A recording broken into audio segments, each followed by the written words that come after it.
By flying in a fairly tight circle and letting out a great length of cord, Nate could cause the end of the cord to be comparatively still, near or on the ground, the end of an inverted cone. Nate could lower a bucket holding a gift or tie something to the end of the cord. The delivery was tricky and painstaking, but the first contact to the Alkas was made through these gift drops.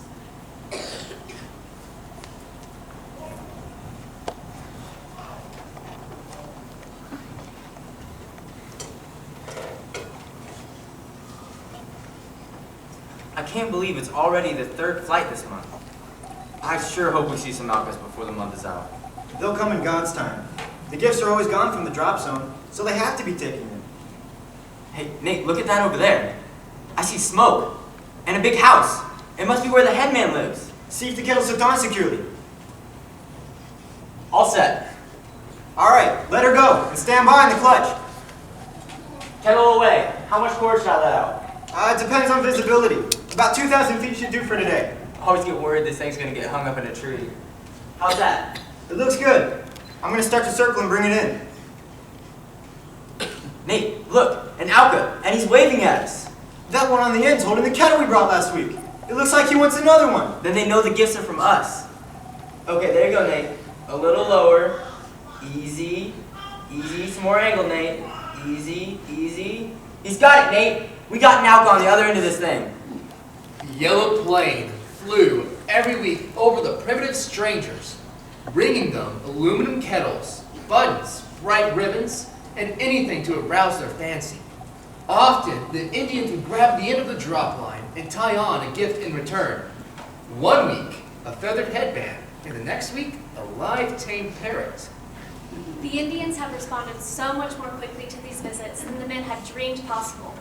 Each new trip brought them in closer and closer to the realization that they should make the move to fly into the interior and establish camp near the Alka houses.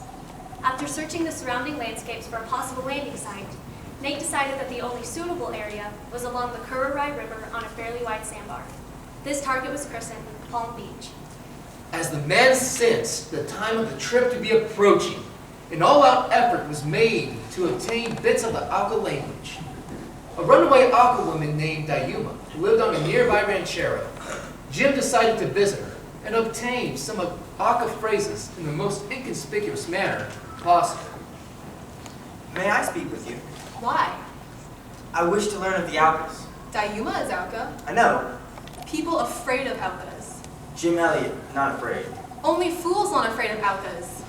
My God protects me. What do you want from me? Well, I want to learn some Alka phrases. Why? What do you want to do with them? I want to write them down in my book. Foolish white missionaries, looking at funny black marks in books all the time. So how would I say, I like you, I want to be your friend? Petit petit panimupa. One more time, just a little slower. Petit petit panimupa. Let me see my words in your book.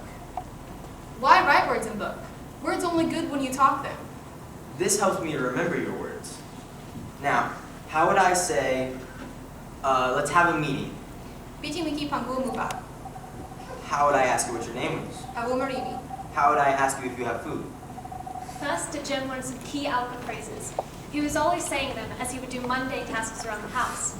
After prayer and Bible reading, the Alka phrases would be the last thing to be spoken before Jim went to sleep. The final plans for Operation Alka were now in the making.